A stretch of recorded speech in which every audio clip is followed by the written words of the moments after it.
Hello, and welcome to the Bluegrass Sports Show, or The BS Show. We are two fat guys that talk crap. We are the captains of cute. Captains of Cute. Captains I like of it. Cute. Yeah. Anyways, I'm Carl, And I'm Perry. the animal. So, What? so today, I almost gave myself a stroke. I need a drink of punch. Oh, geez, that was awful. Anyway, today we are coming at you with predictions for the NBA postseason. Oh, just not just the postseason, just how things may line up for the postseason. Essentially, predictions. These how are we see. pre-preseason predictions. Well, preseason started. Oh, has it started? Yeah, it started. Oh, okay, my bad. Preseason's rolling. So Barely. opening night, approximately 2 weeks away. We're looking at, I think, October 17th, October 16th, something like that. So drawing near. So very soon we will also be starting our fantasy basketball league. Yep. We got to get it going. We got to find an 8th member. Hey. Anyways, actually looking for maybe 3 more members to get up to 10, but we'll settle at 8. Croucher. Croucher ain't gonna do it. He's a woman. Anyways, Well, he kind of looks like one. he is. He does. He looks exactly like a woman. But anywho, what we're going to do today, we're going to go through. Carl is going to give you a conference of how he thinks they're going to line up 1 through 8 whenever it comes postseason time. Probably is false. It's very likely. Which is very likely mine to be false too. There's no way with injuries, everything else. It's hard. It's hard to completely predict. It's just how we think it's going to pan out.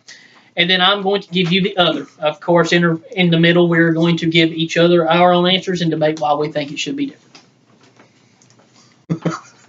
You ready? I'm ready. You want to do East? You want to do West? I'll do East. You want to do East? Go right ahead. I'll save you West because West was hard for me. Okay.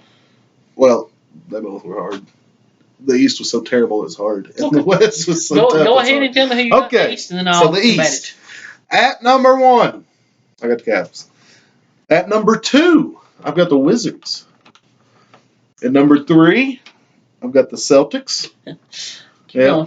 At number 4, I've got the Bucks. Number 5, I've got the Heat. Okay. Number 6, I've got the Hornets. Number 7, I got the Pistons. I don't know. Number 8, I've got the Knicks. The Knicks? The Knicks. The Knicks? The Knicks, baby. Now, I actually agree with your top 3. I have Cleveland. Then what'd you say? That's because I was shocked. I didn't think we would both have Cleveland and Washington and then Boston. Yeah. I also have Boston as a Man, that's it. You agree with my top 3? Yep, for the most part. I also had Boston 3. People are falling in love with a Boston paper roster. Jaylen Brown has come out and talked that he's not sure what the Boston culture is with this team, that it's going to have to be played out on the court to find out. Mm-hmm. This is a brand new team, and people don't lay a lot of weight to that. It's very It matters. Even whenever LeBron first went to Cleveland, well, they had Miami as well. Well, Miami wasn't as bad, but Cleveland had a losing record for a good little bit. It's a filling out process. Exactly. At any point, it's a filling out process. Washington is dealing with just a little bit of injury, but Wall and Bill are healthy. Yeah. I think Bill's going to take a next step. Bill, in my opinion, will be a top 3 shooting guard this year in the league. With John Wall running the point. I hope so. John Wall, statistically, second best point guard in the league. So. Should be wrong, but. So. Westbrook. How do you combat Westbrook? But with that, I do see Cleveland at 1. Mm-hmm. LeBron's MVP this year. It's happening. LeBron winning MVP. LeBron's coming for blood this year. It's going to happen. And that's going to be without having Isaiah Thomas for half the year. Mm-hmm. Cleveland's going to be your 1 seed. Washington's going to be the 2, because Washington, they're going to take the next step. Now, whether or not they get to the Eastern Conference Finals to fight with Cleveland, to be seen. But I think Washington takes the next step. Boston is going to get stuff figured out. But Boston's going to be your 3 seed. Now, at 4, how do you not have the Toronto Raptors in the playoffs? Oh, man. Yeah, oh, man. I forgot about the Raptors. The Raptors will be the 4 seed. I agree with Miami at 5. I think you had Miami at 4. I've got them at 5. No, I had Miami at 5. At 5? Okay. I got the Bucks at number 4. Okay. I agree with Miami at 5. And so you're going to have I just forgot about the Raptors. My bad. You're going to have a first round matchup with Toronto and Miami, in my opinion. That'd be a great Now matchup. at 6, I had the Pistons. I think you had them at 6. I had them at 7. At 7, I'm sorry. I had the Hornets at 6. And I have the Hornets at 7. Oh, okay. So we flip-flopped them. Exactly. And at 8, that's where I have Milwaukee. Really? Keep an asterisk next to this. Giannis is fantastic. Mm-hmm. Malcolm Brogdon looked really good. Thon Maker looks good. Yeah. Chris Middleton will be healthy next year. Milwaukee's not taking teams by surprise next year like they did this year. It's not going to happen. People know what Giannis is. People know what's coming with Milwaukee. What they also know is happening with Milwaukee is that their second best player is out for half the year with an ACL tear. Right. In Jabari Parker. Mm-hmm. So, to me, Milwaukee might be dealing with the most detrimental injury of anybody in the league as far as to what it means to their team. At least right now. I still think Milwaukee makes the playoffs, but they're the 8th seed in my opinion. Ooh. Now, I did forget about the Raptors. Literally, I just told Perry before we done this, I made my list. And I had to take his phone to even get the names of the teams in these because when I'm trying to think of them, they're not there. Yeah. They're not there. Agreed. So I did just skip over the Raptors. And obviously, I didn't see them on the list. Poor preparation. See, I even marked out. A reoccurring theme. I've marked out because I would see it and put them on there, and then I'll be like, no, wait, this seems better. A reoccurring theme. Preparation with Carl is not a strong suit. True. Okay, now with the West. Yeah, let's go, Big Daddy. 1 seed, the monster remains. The Warriors are your 1 seed. Nope. 2. You'll hear my list in a minute. 2. This is where I have the Thunder. I think the Thunder are well positioned with the division they're in the West. I think the Thunder is well equipped at this point to be. Now, it's once again, they're another new team. I understand that. But the caliber of players, we'll get to that in a minute. Yeah. Okay. The 3 seed, this is where I have. This is weird. Perry just stopped himself from giving reasons why to go on with the list. I'm trying to follow the rules. The 3 is where I have Houston. 4 is where I have Minnesota. Oh, man, you ain't going to like my list. I have San Antonio, the 5th seed. I'll explain why here in a little bit. I'll explain why. New Orleans with an asterisk at number 6. I'll explain the asterisk in a moment. Denver at 7. And then I have rather the Clippers or the Blazers. And we will have I'll explain why I have the Blazers as an option at the 8th seed here in just a moment. But rather the Clippers or the Blazers at the 8th seed. Okay. Okay, go ahead. So, number 1's Warriors. Okay. I know I said no, but I was just kidding with you. Number 2, I've got the Spurs. Would you like for me to explain to you why I do not have the Spurs? One of the things that I can't help, right, is Pop resting players. Oh, that can be helped. The NBA is doing everything they can. I know they can help it. I can't help it. That's true. But I really like the Spurs. I always have, always will. It has nothing to do with Pop resting players. It does a little bit. No, it doesn't. The reason why the Spurs have won 60 games the last 2 years, and Pop still rested players. It doesn't matter.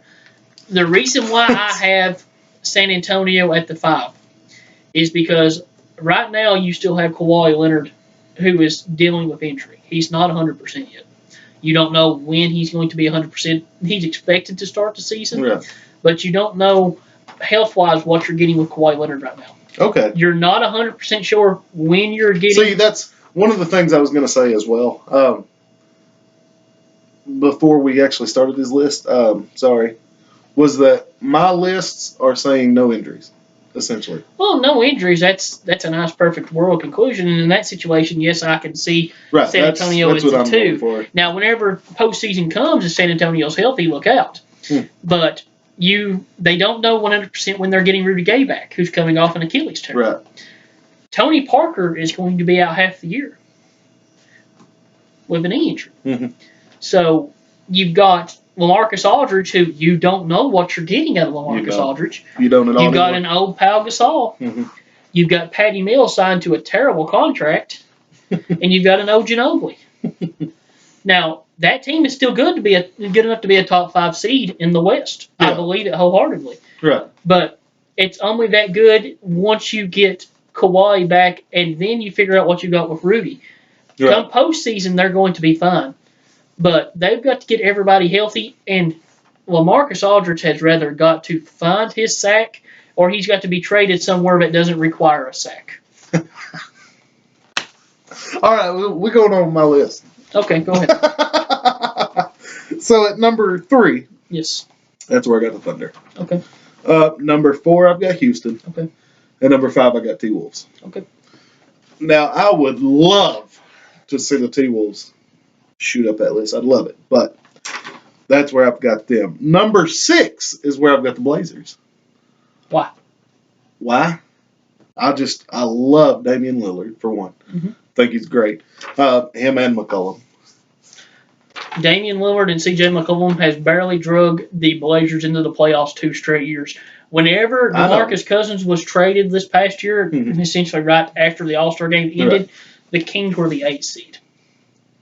So, and but the Blazers were. I just like the Blazers. The Blazers were a spot filler at the emptiness of how terrible the bottom of the Western Conference was. Yeah, the bottom. The Blazers, to me, I also had them in the playoffs with an asterisk. An asterisk. Go ahead. So my number 7 then is the Pelicans.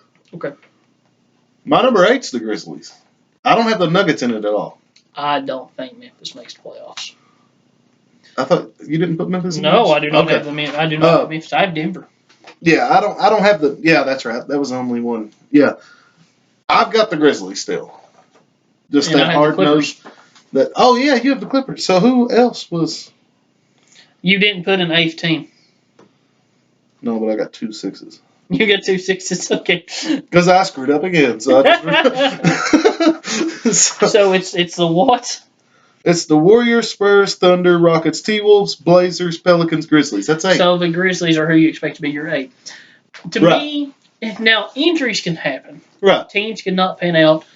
This is just a prediction. This is a prediction. I mean, man, this is a very early prediction. If you're looking at the rosters now going into the season, the way teams are laid, to me, there's no way Memphis makes the playoffs. They can't score enough. Right. That is a knock against them. But I love their defense. Zebo's gone. Who? Zebo. Zach Randolph. Oh, yeah. Okay. Tony Allen's gone, which Tony Allen was a huge scorer, but a great defender. He's a great defender. They've got Tyreek Evans for 1 year, if Tyreek Evans stays healthy. I mean, it's Mike Conley and Marc Gasol. Right. I mean, they signed Ben McLemore. Woohoo! Ben McLemore. But just the Grizzlies to me, they're not good. The reason why I had the asterisk beside the Pelicans and then had the slash for the Clippers / Blazers, because to me, the asterisk is there as long as DeMarcus Cousins is there. Oh, yes. No, they lose him, they ain't going. I am convinced that either he or Davis is being traded this year. I'm convinced of it. It might be wishful thinking, but I'm convinced that one of them is being moved to a contender this year. A contender is going to make a deal to push for one of those guys. Just my opinion. Oh. Now, even if one of them leaves, they may still make the playoffs. Who knows? Depends what they get back in return. Yeah. But at this point, I have them at the 6th seed with an asterisk. If one of them move, I foresee them falling out. Right. And then the other 2 moving up, and the Blazers sliding into the 8th seed with Lillard and McCollum and Nurkic, whichever one of the Ikic that it is. Now, the Clippers is someone, and I could see the Jazz being on the borderline. The Jazz, I thought about it. They lost Hayward, but, I mean, they got Rubio. Rubio's a good point guard. They still have Rudy Gobert. You're going to have Rodney Hood in a contract year being thrust into a more prolific offensive situation. Still with Derek Favors, still with Joe Ingles. The Jazz are still good. Mm-hmm. The Jazz could knock on the door. The Jazz could upset and erase one of my bottom playoff teams, and I 100% accept that. Right. But I don't see anybody else in the West being that, especially Memphis. I don't agree with Memphis. I love Mike Conley. I love Marc Gasol, but their roster is just so awful. A lot of people will say the same about the Pelicans. The Pelicans is going to start Rondo. Well, the thing about the Pelicans is, too, when you talk about Mike Conley and Marc Gasol, these are 2 stars, but not really stars. They're bridesmaids. Okay, not groomsmen, bridesmaids. So, but the Pelicans have 2 superstars. Exactly. on their team, which makes a big difference, Yes. a vast difference. They have the two best, well, depending on where you put Karl Anthony Towns, they have two of the three best big men in the league. Yeah, two of the three definitely. On their team. But I still say Cat's just See, not. the only thing with the Pelicans, their perimeter depth, they're going to start Rondo, and they're going to move Drew Holiday to the 2. And I think it's going to work. I was going to say, if I think there's ever a time for Rondo to become rejuvenated, it's with this team. Yes. It's going to be a really good defensive team. Well, yeah, but it's the perfect team to revitalize Rondo. Yes. And his assist numbers. You're going to see his assist numbers skyrocket this year. And, I mean, the problem is, though, here's one problem that they may face, is Rondo and Cuz feeding off each other.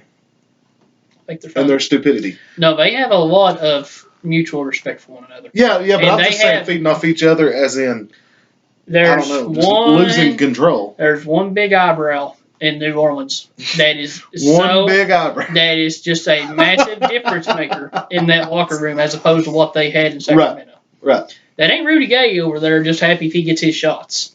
It's Anthony Davis. I know what you're saying. Anthony Davis, the best power forward in the league. By far. Yes. By far. That's why I have them at 2. Now, I could easily see them beating out the Blazers. Easily. Now, see, with the Clippers, the reason why I have them is... I just don't like the Clippers at all. I've got them as the 8 seed, and I'll talk about Denver in just a moment at 7. The Clippers at the 8, they kept Blake and they kept DeAndre. Mm-hmm. This is now 100% Blake's team. It should have been before. We've talked about that. Yeah. But it's Blake's team. And they got talent in return for Chris Paul. Well, I was talking about barring injuries. Well, barring injuries, yes, you can't help on injuries, but they're not hurt. They're not hurt right now. They're not hurt right now, but Blake's got a history. They got Patrick Beverly in the trade for Chris Paul. He's all right, yeah. They got Lou Williams in the trade for Chris Paul. Mm-hmm. So there's that. They've got that 4. I don't even know what his name is, but they've got a rookie point guard. He's older. He's like in his late 20s, early 30s. But he's going to be a rookie. There's some people think he's going to win Rookie of the Year. He's that good. Nobody knows anything about him, but he's just out of nowhere. And they have on there. It's possible that he may start at point this year over Beverly. It's not for sure. Right. And then they signed Dano Gallinari in free agency. So now they have a shot-creating, shot-knockdown wing to play beside Blake. To me, I think you're silly. Now the only good thing is you've got Blake and DeAndre in the paint to clear up some of Gallinari's terrible defense. Yes, and then on the bench they still have Austin Rivers, which is, I don't like Austin Rivers. I think he's trash. He can shoot though. I think he's trash, but he's played decent for him in spurts. And he's a decent shooter. He's a pretty good shooter. And then to me, they lost Crawford, correct? Yes, Jamal Crawford went to Minnesota. Yeah. Now, I by no means of thinking that the Clippers are a contender, but I think they are definitely, for a championship, definitely a contender for a playoff spot. Now, I'd say contender. Now with Denver was a sneaky team last year. Sneaky team. Yes. Now they've lost Gallinari. They still have Wilson Chandler. That's because they hit sneaky shots, a.k.a. Jamal Murray. Anyway. I think Murray will have a decent year. Moutier, he's going to have to make improvements at the point. He's going to. But you've still got Will Barton. Still got Jokic. You still got Jokic. He's fantastic. You add Paul Millsap. Yeah, but that's just offensive. You still got Gary Harris. You've got 2 not all-star caliber wings at shooting guard, but really good wings shooting guards in Barton and Gary Harris. It's going to knock down shots and going to score. Mm-hmm. You've got Jokic, who's going to be a triple-double machine down in the block, and then you've got Millsap, who's a grizzled veteran at this point. Nice word. Still an all-star caliber power forward to throw with those guys. I think it's almost a no-brainer. To me, a lot of people don't give Denver this respect. I think it's almost a no-brainer that Denver. Yeah, I could easily see. You got Mason Plumlee, who I don't think. See, the Blazers and the Grizzlies, I could easily see swapping out with other teams, very easily. I just like those teams better, so I'm giving them the nod. I like my 8 really good for both guys, especially my sleeper team that nobody wants to give credit to. I really like Detroit. Oh yeah, I got Detroit in there. I like Detroit. The addition of Avery Bradley to that team is just fantastic. You're going to have a Reggie Jackson that's healthy, Tobias Harris. I don't know what they're doing at power forward specifically, but the only thing with them, they lost the terrible Morris twin to Boston, and they lost KCP to the Lakers. So they lost a little bit of depth there. But Avery Bradley, KCP was tough too. Avery Bradley's an all NBA defensive player, and he's going to get you 15 to 20. But he plays the same position that KCP played, so they replaced that. Still have Stanley Johnson too. Power forward, that is, I don't know. I couldn't tell you who they're going to play. I like the Pistons. I really like the Hornets too, though. The Hornets is all about what Dwight gives you. The Hornets, you add Malik Monk. That's awesome. As a Kentucky fan, it's a great fit for Malik to be under the tutelage of Michael Jordan. But you're still Kemba Walker. And speaking of, Malik Monk plays like Kobe and Jordan, in a sense. Yeah, in a sense. Not near the size. The outer. Not near the defense. I mean the older version of Jordan, not younger. Obviously, he was a lot more of a driver than Malik was, even though. Going up on Monk plays a lot like Jordan. He plays like a young J.R. Smith to me. J.R. Smith was awesome whenever he was young. I've never been a big dunking on people's faces, just jumping. But I've never been a fan of top. J.R. Smith, not necessarily his play. I understand, but with Charlotte, you've got a poor man's Kyrie Irving and Kemba Walker. Poor man's Kyrie Irving. I mean, essentially, they're very similar. They're scoring point guards. They're neither one very good defensively. Now, I give the nod to Kemba on defense, though. Yeah, but I give Kyrie the nod to efficiency of scoring. Yeah. But they're giving you essentially the same numbers. You've got Batum, who's on a terrible contract. It's just going to do whatever Batum does over there on the side. You've got MKG, who hopefully will be healthy this year and play a full season. Whenever he was healthy last year, he was averaging right at a double-double. Mm-hmm. So he's a good player. I mean, whenever he was healthy. Now, injuries, he got hurt, played hurt some, it hurt his numbers. Whenever he was fully healthy, he's solid. He's Gerald Wallace. Yeah. Now, whether or not he should have been the number 2 pick whenever he was drafted, he was drafted off potential. Well, not necessarily potential, but also drive. He never quit, ever. So, Gilchrist is a Gerald Wallace piece to that team. Mm-hmm. Question still at the power forward, Cody Zeller, Frank Kaminsky. I say that they go with Frank. Well, they also had Marvin Williams as well. Marvin Williams probably starts for. Yeah, Kaminsky's really a center. And then, height-wise and all that. If you can get 75% of Dwight as to what Dwight used to be, if you can get Dwight to be a 13 and 12 guy. I don't even know if you need 13, but you do need the rebounding and blocking, for sure. You need and that's what I mean. If he plays alongside Frank, who's a offensive player and that's it, then let Frank handle more of the offensive load, and Dwight, you just focus on defense. You need Dwight still to be, with his athleticism, the money he's being paid. Well, see, I'm not taking into account that. I don't care about that. But you need Dwight to be at least a 10 to 13 point guy, just on cleanup stuff, just finishing stuff around the basket, catching lobs. You need Dwight to be healthy. You need Dwight to come out and get you 13 a night, give you 12 boards, give you a couple to 3 blocks a game, be solid defensively. Have Malik Monk come out. He don't have to win Rookie of the Year, but have him give you reason at some points to consider him in conversation. Kemba same. Have Gilchrist healthy. Nicholas Batum get something out of him. Marvin Williams, Frank Kaminsky, Coach Zeller stretch the floor. That's a playoff team. Yep. My opinion. Yep. And to Shaquille Lowry, the Brooklyn Nets will not be in the playoffs. Nope. Not a chance. Brooklyn is projected by Las Vegas and by NBA analyst experts to have the least amount of wins of any team in the NBA this year. Their roster is trashy garbage. Not the Shaq. You have D'Angelo Russell, who is just putrid. He averaged 15 a game last year and barely shot 40% from the floor. And maybe 4 assists a game. He's awful. Your second best player is Jeremy Lin, who's going to play the same position. Maybe one of them can play off the ball. And then your third best player is probably an overpaid, overrated Alan Crabb, who Portland shipped to you simply to get rid of his contract. He's 3-and-D guy. Or he's not even that. Or Trevor Booker. Trevor Booker's all right. No. Trevor Booker, all right. he's all right if that's your go-to guy off the bench for the 4 spot to come in and give you 10 or 15 minutes. He's going to start. I could see him as your worst starter. He's going to start. I could see him as your worst starter. He's not going to be their worst starter.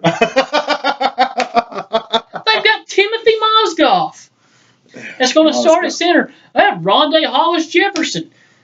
He has more letters in his name than there are in the alphabet. And I know that doesn't make sense, but it makes sense. All right, we got to end this video now. There are some trashy teams in the Eastern Conference. Chicago sucks. Orlando sucks, but they got a couple of nice pieces. And then you have the Knicks, who suck. The Hawks suck. Wait, baby girl. Not the Hawks. The Knicks. The Knicks, out of that five, you have Brooklyn, you have Orlando. I was trying to think. You have Atlanta, you have Chicago, New York. I think that New York has the best chance out of that 5 to maybe get to the playoffs. And then you've got the next tier of trash in the Eastern Conference, where you've got the Pacers, and where you've got the Sixers. You think that the Pacers, without Paul George, is better than the Knicks, who still have Kristaps Porzingis? I like Miles Turner. I don't like him as good as Kristaps Porzingis. Jury's out on that, sir. You let Miles Turner have a year without Paul George. See what happens. It'll make him a better man without Paul George there to bring him down. Agreed. You've heard. But anyway, Kristaps Porzingis is a very talented player. He is. But not. I'll agree though they don't have a whole lot to go around with. Jabari Parker and Miles Turner are there with him. What? Are they with him talent-wise? Yes. I love watching you drink your juice. But anyway, as always, thank you guys for watching. If you liked it, hit that like button and the subscribe button. If you agree with our picks, if you don't, go ahead and comment that below. We'll try to answer some of y'all. Like us on Facebook, Bluegrass Sports Show. Twitter is Bluegrass Sport 2. Anything you want? Brooklyn is trash. Shaq, man, he's throwing bombs. Shaq says he's going to get you in fantasy. That's what he said. Is that what he said? That's what he said. He tried to get me all year last year. Somebody went 20-0 in fantasy last year. Was somebody trying to get him all year? I'm just kidding. I'm just saying 20-0. He didn't say that. But anyway. 20-0. Here I am stirring the pot. Anyway, have a great day, guys.